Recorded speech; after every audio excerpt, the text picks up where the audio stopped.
బీరన్న పండుగలు అట్లా చేస్తున్నాం. బీరన్న జనలో ఒగ్గు కథలు బుర్ర కథలు అని ఉంటాయి. నాకు ఒగ్గు అంటే తెలుసు చిన్నప్పటి నుండి, ఎందుకంటే మన ఊర్లలో మన సైడ్ మొత్తం ఒగ్గు అంటే తెలియని వాళ్ళు ఉండరు. అసలు ఒగ్గు కథ అనేది ఇప్పుడు మాకు తెలిసి, ఇప్పుడు ఈ జనరేషన్ కి తెలియకపోయి ఉండొచ్చు, కానీ చాలా వరకు కూడా ఒగ్గు అంటే తెలుసు. ఒగ్గు కథ ఎట్లా ఉంటది, నైట్ అంతా అలా సరదాగా ఫ్యామిలీ అంతా కూడా ముందే వెళ్ళి సీట్లు ఆక్రమించుకోవాలన్నమాట. ముందే వెళ్ళి పరదలు, ఒక వాటర్ బాటిల్, తినడానికి లవంగాలు, నిద్ర రాకుండా ఉండాలంటే లవంగాలు. సో ఒగ్గు అంటే ఆల్మోస్ట్ అందరికి మన సైడ్ తెలంగాణ మొత్తం కూడా తెలుసు. అలాంటి కళ నేను అబ్జర్వ్ చేసిందే, నేను పెరుగుతున్న కొద్దీ ఆ కళ అనేది అంతరించిపోతూ వస్తుంది, అంటే తగ్గిపోతూ వస్తుంది. ఒకప్పుడు ఉన్నంతగా, నా చిన్నప్పుడు ఉన్నంతగా ఇప్పుడు లేవు. కానీ మీరు ఈ ఏజ్ లో మళ్ళీ తీసుకొని రావడము, మళ్ళీ మీరు అంటే ఆ కళ ఆగిపోకూడదు, ఇంకా ముందుకెళ్ళాలి అని అనుకోవడం, దాని గురించి చదువులు కూడా సాక్రిఫైస్ చేయడము, ఇంట్లో వాళ్ళ సపోర్ట్ ఎలా ఉంటది? అయితే ఇంట్లో వాళ్ళ సపోర్ట్ ఎట్లా అంటే, ఇది ఫీల్డ్ ఇప్పుడు చేస్తున్నాం అక్క, నా నిజ జీవితంలో జరిగేది చెప్తున్నా నేను. అయితే ఈ ఫీల్డ్ ఓకే, కానీ ఏంటంటే ఈ ఇంట్లో వాళ్ళు ఏమంటారంటే, ఇట్లా ఎందుకు, ఇప్పుడు ట్రెండింగ్ ఎట్లుంది, అందరు జాబ్ చేస్తారు, మీరు గుర్తని జాబ్ చేయాలి, బిజినెస్ చేయాలి, మీరు ఏదైనా జాబ్ చేసుకోవాలి అంతే, ఇక్కడ ఊర్లలో ఉండి వెనకట్లెక్క మళ్ళీ ఇది ఏంది చేసుకున్నాడు అని బాగా ప్రభావం చూపిస్తారు. చూపించినా కానీ ఏంటంటే, మనం నేర్చుకున్న పని దీన్ని మనం ఇప్పుడు ఆఫ్ చేస్తే, ఇప్పుడు మనం ఇది కాదని వెళ్ళేసినాం అనుకో, దీన్ని నెక్స్ట్ చేసే తరం అనేది మన దగ్గర కష్టం ఉండదు. ఇప్పుడు నాకు తెలిసి అయితే, ఇప్పుడు మేము ముందరికి వచ్చినామా, మా తర్వాత వచ్చే వాళ్ళంటే ఇక రారని నేను అనుకోని అవన్నీ ఆలోచించి ఆ విధానంగా నాతోనున్న ఇప్పుడు మా తమ్ముడే కానీ మా బామ్మర్దే కానీ ఎవరైనా కానీ మనకి కళ ఉన్నది, దీన్ని కాపాడుకుంటే మన నెక్స్ట్ తరం. ఇప్పుడు మా తాత చేసిండని, మా తాత చేసిండని నేను పుట్టేటోళ్ళకి చెప్పుకుంటా కావచ్చు. ఇప్పుడు మన నాన్నలు చేయలే, మన తాతలు చేయలే, మన డాడీ వల్ల తాత చేసిండు, తాతలు చేసిర్రు అని చెప్పుకోవడానికే ఉంటది, కానీ నెక్స్ట్ తరానికి ఏముండదని ఆ విధంగా గుర్తం ఆలోచించి మనం ఎట్లా ముందడికి సాగాలనే ఉద్దేశంగా పట్టుదలతోని చాలా కృషి చేసి చదువును పనంగా పెట్టి పక్కకు పెట్టి ఆ విధానంగా ముందడికి రావడం జరిగింది. అక్క నాకు చదువు అంటే చాలా ఇష్టం. ఏంటంటే చదువుకోవాలి, ఒక జాబ్ తెచ్చుకోవాలి అని మస్తు కోరిక ఉండే.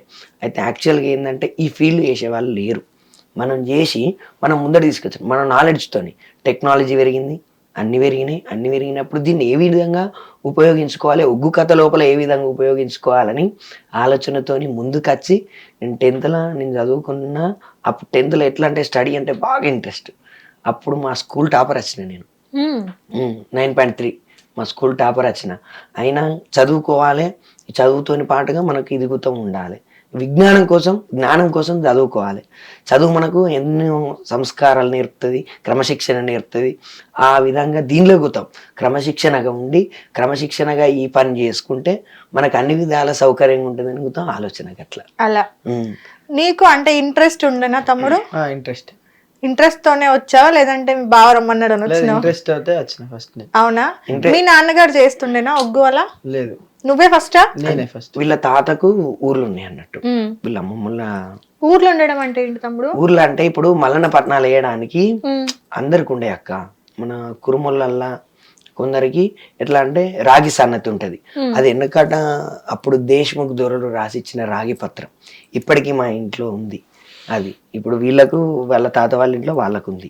అయితే అవి వెనకట నుంచి వచ్చినాయి కాబట్టి అవి మన ఇళ్లలో ఉండడం వల్ల మనకు ఊర్లో అప్పటి నుంచే ఉన్నాయి అన్నట్టు, తరతరాలుగా ఇక ఈ ఊర్లలో మనం చేయాలి అనే ఉద్దేశంగా అట్లా ఉన్నాయి అన్నట్టు. అచ్చా, ఊర్లు పంచుకోవడం అన్నమాట.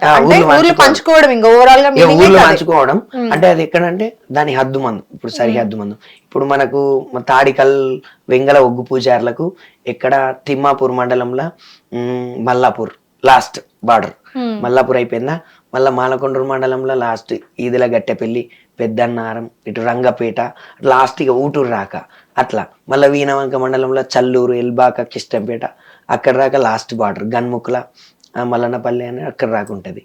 మళ్ళీ కేశవపట్నంలో ఇక్కడ కేశవపట్నం, అటు మొలంగూరు, చింతలపల్లె, మిట్పల్లి అట్లా లాస్ట్ బార్డర్ అట్లా అన్నట్టు. ఓకే, సో ఒక్కొక్క ఊర్లో ఒక్కొక్క బృందం, కళా బృందం చేయాలన్నమాట. అట్లా ఇప్పుడు మాకు అంటూ ఒక 66 ఊర్లు నియమించారు అన్నట్టు అప్పుడు. ఓకే, ఇప్పుడు మీకు 500 సంవత్సరాల క్రితం ఓకే, సో మీ విలేజ్ వాళ్ళు ఎవరైనా సరే వెళ్ళి చేసుకోవచ్చు మా విలేజ్ వాళ్ళు, మా వెంగల ఒగ్గు పూజారులు ఎవరైనా పోయి ఆ ఊర్లలో అంటే పని నేర్చుకొని ఇప్పుడు ఎవరి వాళ్ళకే పంచుకుంటారు అక్క. ఇప్పుడు కదా అన్నదమ్ములు భూములు ఎట్లా పంచుకుంటారు అట్లా ఊర్లో పంచుకుంటారు. Okay okay. ఒగ్గు కథ అనేది ఇప్పుడు ఓన్లీ కుర్మాకు సంబంధించిన వాళ్ళే చేస్తారా? అంటే ఇప్పుడు నువ్వు అంటున్నావు కదా నార్మల్ గా, సారీ అండి నువ్వు అంటున్నావు అని ఏమనుకోకండి, నాకు వీళ్ళు ఎప్పటి నుండో తెలుసు, నా సొంత తమ్ముల లెక్క, అందుకని నువ్వు అంటున్నా, దీన్ని రాంగ్ గా తీసుకోవద్దు. ఇప్పుడు వెంగళ పూజారులు అంటున్నారు కదా, సో అంటే దీనికి సపరేట్ వీళ్ళే చెయ్యాలి అన్న రూల్స్ ఏమన్నా ఉంటాయా? కురుమోళ్ళు చేస్తారు అక్క, కురుమోళ్ళు చేస్తారు, గొల్లలు కూదాం కొందరికి ఉన్నది కొందరు చేస్తారు. మనకు కురుమోళ్ళకు అంటే ఇప్పుడు మనం కురుమోళ్ళం కాబట్టి మనకు ఉన్నవి, అందులోపల అందరికి ఉండవు. అప్పుడు ఎవరికి ఇచ్చిర్రో వారే చేస్తారు అంతే. అంటే ఎవరు పడితే వాళ్ళు చేయడానికి ఉండదు. కొందరు నేర్చుకొని ఇంట్రెస్ట్ తోని దీని మీద బాగా మేము నేర్చుకోవాలనే ఉద్దేశంగా దేవునికి సేవ చేసే వాళ్ళు కొందరు ఉన్నారు. అట్లా నేర్చుకొని కొందరు చేస్తారు. ఇప్పుడు మీరు ఎన్ని సంవత్సరాల నుండి? 2017. మీరు 2019 నుండి. మీరు 19 నుండి వచ్చారు. ఒక కథ ఆల్మోస్ట్ 8 to 9 hours ఉంటది కదా కదా, నైట్ మొత్తం జరిగిద్ది కథ అంటే కూడా. అంటే అది నార్మల్ గా 3 గంటల సినిమా తీయాలంటేనే ఇప్పుడు 3 సంవత్సరాలు 2 సంవత్సరం అట్లా తీసుకుంటున్నారు కదా. సో ఒక 8 గంటల కథని కంటిన్యూగా మధ్యలో ఒక చాయ్ బ్రేక్ ఉంటది, 1-2 బ్రేక్లు అంతే. అది కూడా మీరు చదువుకోవడానికో ప్రాక్టీస్ చేసుకోవడానికో కాదు, జస్ట్ గొంతు కొంచెం నొప్పి పెడుతుందన్న ఒక 2 బ్రేకులు తీసుకుంటారు అంతే. అంత కథని ఎన్నిసార్లు ప్రాక్టీస్ చేస్తే గుర్తుండాలి? అట్లా ఎన్ని కథలు ఉంటాయి ఏంటి? అంటే ఈ కథలు అంటే చాలా ఉంటాయి అక్క, ఒక 50 కథలు రాక అట్లా ఉంటాయి డిఫరెంట్ గా. అట్లా అంటే మన బంధాలు విలువలు అన్ని తెలిపేటి ఆ ఒగ్గు కథ లోపల క్లుప్తంగా చెప్పబడతాయి. ఎట్లా అంటే దీనికి ఒగ్గు కథ చెప్పడానికి ఒక గ్రంథం లేదు, ఒక పుస్తకం లేదు. నోటి మాటల ద్వారా పెద్దలను చూసి నేర్చుకున్న మాటల ద్వారా దాన్ని క్లుప్తంగా ఎట్లా అంటే వల్లిచ్చి చెప్పడం అంటే ఇక్కడ జరిగిన సంఘటన ఏంది, నిజ జీవితంలో ఏ విధంగా జరుగుతుంది అనేది కళ్ళకు గట్టినట్టు చూపించడమే ఒగ్గు కథ.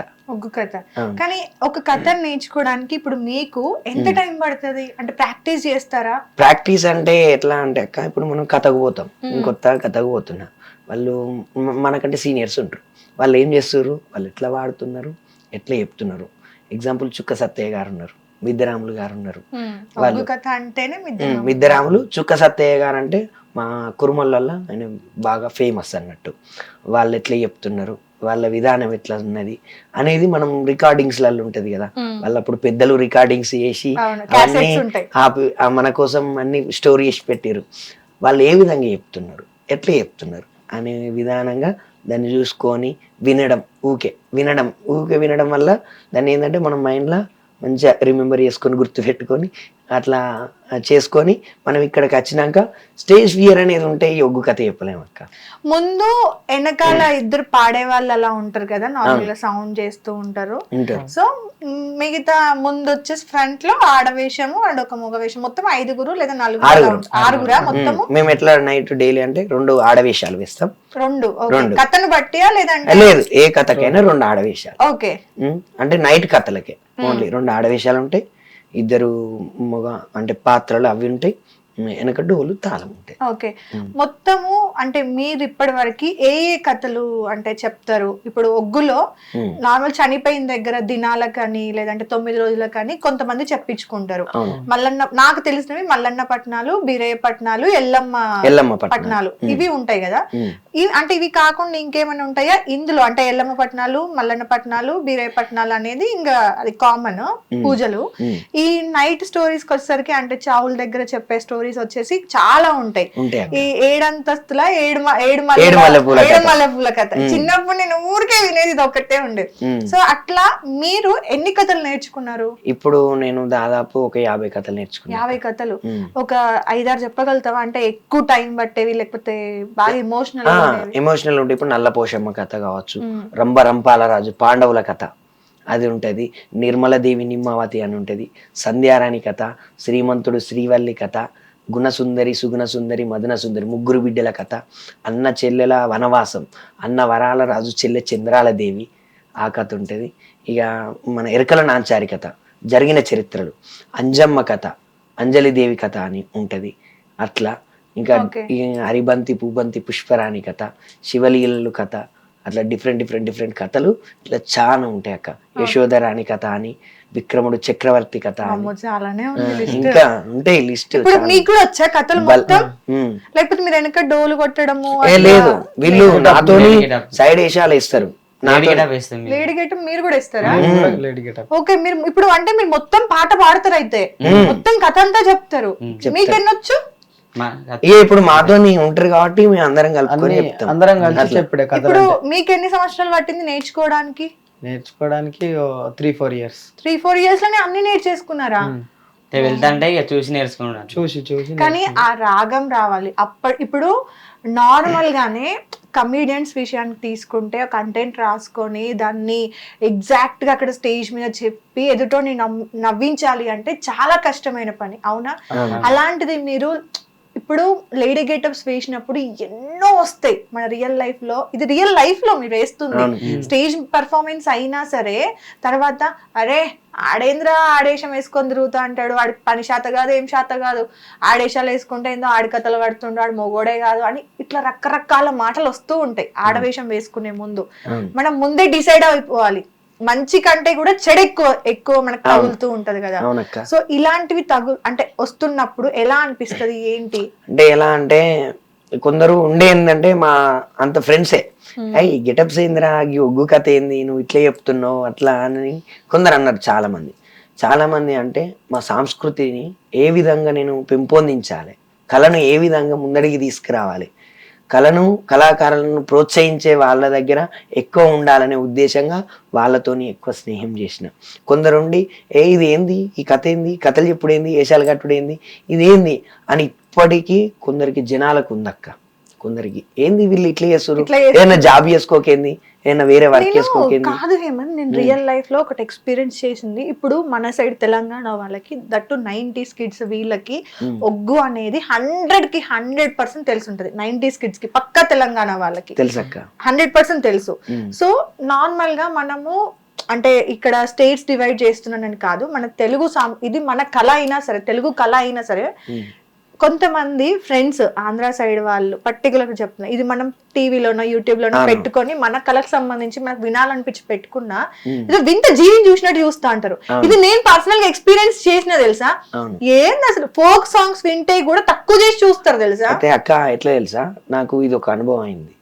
నేను ఒగ్గు కథ డైలీ లైవ్ పెడతా అన్నట్టు, యూట్యూబ్ లో లైవ్ పెడతా.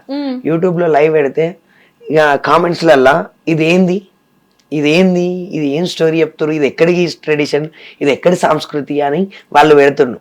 ఎందుకు మొన్న ఇడుపుగా ఇదం సినిమా అని చెప్పేసి అన్నందుకే దాన్ని ఎంత కాంట్రవర్సీ చేయలేదు. అదే అట్లా చేస్తారు. మళ్ళా ఎట్లా తెలుసా అక్క, నేను రీసెంట్ గా ఒక రోడ్డు ప్రమాదంలో చనిపోయిన ఒక ముగ్గురు అని నేను కంటెంట్ పెట్టిన, అమ్మాయిదని పెట్టిన. అయితే నేను ఏంటంటే ఒగ్గు కథలు చెప్తా కదా, ఒగ్గు కథలు చెప్తా కాబట్టి నేను నా నెంబర్ అనేది అక్కడ మీద స్క్రీన్ మీద ఇస్తా అన్నట్టు. అయితే వాళ్ళదే కానీ ఇంకా వేరే వాళ్ళు మొన్న రీసెంట్ గా చనిపోయింది మన ఆమె మాదాపూర్ మన కొరుట్ల దగ్గర మన యూట్యూబ్ యాక్టర్